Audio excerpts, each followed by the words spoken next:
Hey girlies, I'm gonna walk you through your makeup look. Starting off with brows, I bleach mine. You most likely don't bleach yours, so your life is gonna be a whole lot easier, but this is how I do my brows. You can basically do your brows however you do from day to day. We just have to have them bold. So if you want to draw the tail a little bit longer or grab some powder to darken them up, that would be good. But just start by filling in your brows. And just a heads up, I use black eyeshadow to fill in mine. You don't have to do that if your hair is not that dark. If you're blonde, I would suggest using like a brown tone or a cool tone. Whatever color you need to match your natural hair is good. So for the front of the brow, I'm not putting in really any product. I'm just kind of brushing the existing product to the front. You want to make the front half a little bit lighter. So here you can see I'm just using light strokes to spread the product through. Next, we're going to conceal our brows. I use a thin, flat brush. The shape doesn't really matter as long as it's really thin and you're able to really get in there with the concealer. I'm basically just tracing above and below the eyebrow just to give it a really clean and defined shape. Also, in order for this to be really clean and concise, you're going to need a full coverage concealer. I like e.l.f.'s Camo concealer, the hydrating one. It's really good. And it's only it's less than $10. Now you're going to do the exact same process on the top of the eyebrow.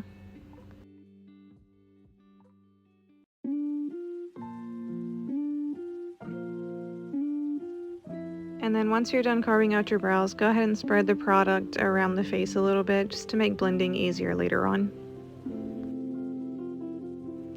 Also, go ahead and conceal in between your eyebrows. We're Frida Kahlo, so obviously we have to have a unibrow. So go ahead and lay that base down.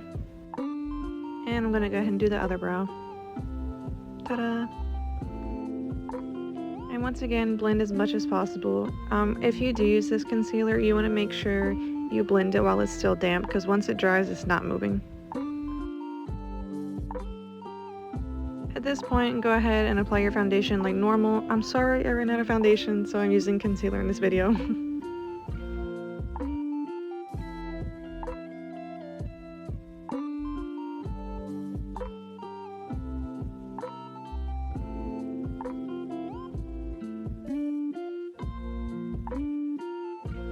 Next, we're going to powder our face. When you put powder on, I need you to put a whole lot of powder on. The more dry you are going onto the field, the better your makeup will look coming off the field.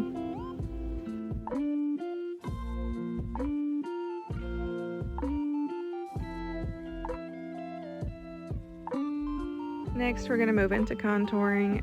If you've never done contour before, it's okay. I'm not doing anything crazy. I'm just contouring right below the cheekbones on both sides of my face and a little bit at the jawline, and then I do contour my nose.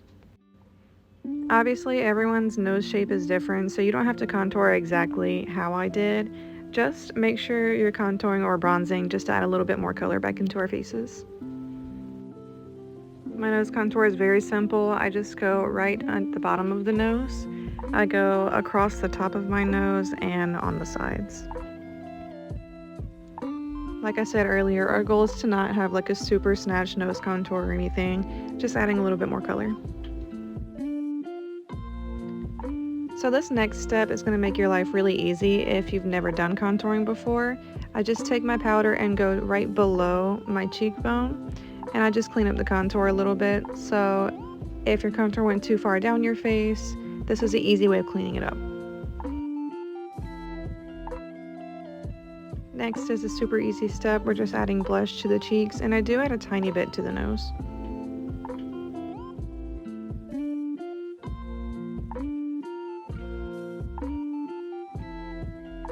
Alrighty, onto the unibrow, my favorite part. Grab the absolute skinniest brush you can find, and I'm just dipping mine into eyeshadow, and I just go in and create very light strokes, super light strokes. In order for this to look as natural as possible, when you place the brush on your face, just give it a light flicking motion up, and it should give it a hair effect. I'm also putting the hair in different directions just because, you know, eyebrows aren't perfect, so your hair will go in different directions at times. Now I'm going in with a liquid liner. This is optional, it just adds a little bit more dimension. Like I said earlier, if your hair is not super dark, don't use black eyeliner for this. Go and get like a brown liquid liner or something. Moving on to eyeshadow, you're going to find a flat brush and we're going to go in with a light gold shade.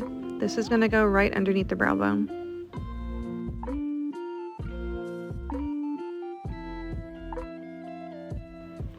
I start right at the arch of the brow so it'll be most concentrated there. And then I just brush it out to the end of the eyebrow and then under the front a little bit as well. And then just blend that out. This look has a whole lot of blending. Next we go in with this mustardy yellow color. And I'm just using a fluffy brush and I'm applying this right above the crease. This is what we call a transition shade, so you want to make sure it's as blended out as possible. Try not to get it on your eyelid just to save yourself some time because we're going to take off any eyeshadow that's on the eyelid later. Next we hit this darker orange. We're also going to put this right above the crease. You just want to make sure this is in a more concentrated area, so don't blend it out as much. I do blend it out at the outer corner of my eye just a tiny bit into more of like a wing shape you can see right here. And then every now and then I do like to go in with the clean brush or the yellow brush that we used earlier just to blend them together a tiny bit. Now grab a flat brush and we're going to do a cut crease. When you do your cut crease, in order for it to be seen at all times, don't cut in the crease, cut above the crease. So you can see where my eyelid actually is creasing and I'm going right above that. So that way when my eyes are open, you can still see all of my eyeshadow. Once you do that, you can either take a makeup wipe and remove the makeup on the eyelid, or you can just remove it with this concealer. Here's what we should have so far. Now we're going to go in with a bright shimmery green and we're going to put it in the inner corner of our eye. Like I said earlier, we'll be working with 4 shades of green, so try not to pass the iris area with this light shade of green. It should only be in the inner corner.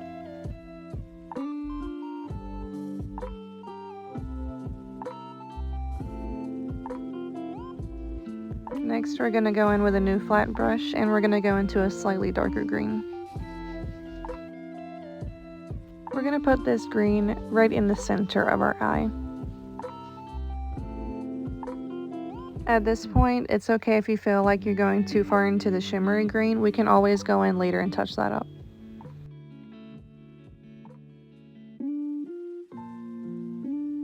Next, we're going to go in with another small brush and we're going to find a dark green. This is going to go on the outer corner of our eye.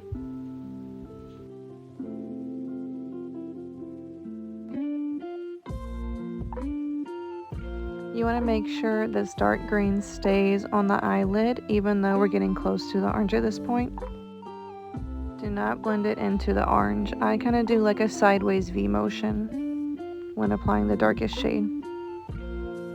Also, when we start getting into dark colors, I had a little bit of fallout, so if you want to like have a napkin or something under your eye when you do this, it would probably be smart to save your base. Now we go in with our last shade of green. It's the darkest shade and it's more of like a teal color. And I'm taking this on the outer corner and I'm brushing it up and over, so it's like a circular shape. You'll see in a second.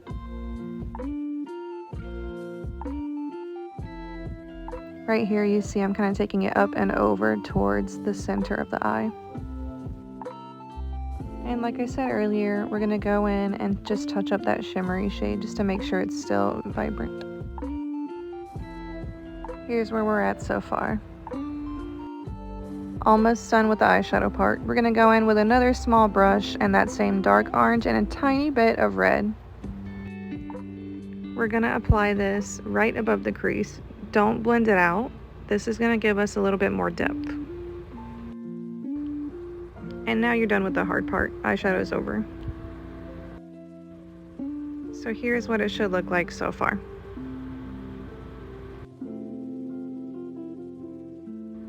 Now we're gonna go in and add some wings.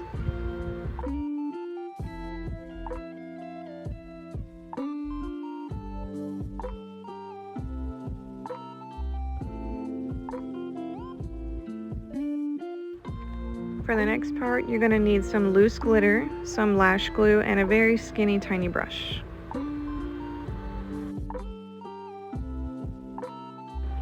This step really takes the eyeshadow to the next level. We're going to take a little bit of lash glue and apply it right to the line where the orange and the green meet. Make sure it's a very thin line of glue. Trace that line all the way to the wing, but don't go on the wing. Then you're going to use that tiny brush and add your loose glitter right on that line. Less is more when it comes to this step. You just want a tiny, pretty, thin line of glitter. Here's what it looks like up close. Go back in with our second to last shade and we're just going to put it on the lower lash line. And then I go in with that same shade of gold and put it right in the inner corner. Now we do the other eye.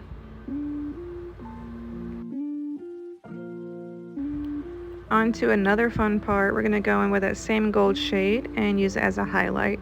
I like to highlight my nose, my forehead, just above my top lip, my chin, and my cheeks. Once you do that, go ahead and add a layer of setting spray. Onto lashes, I'm going to show you a foolproof way for them to stay on your eye the entire show.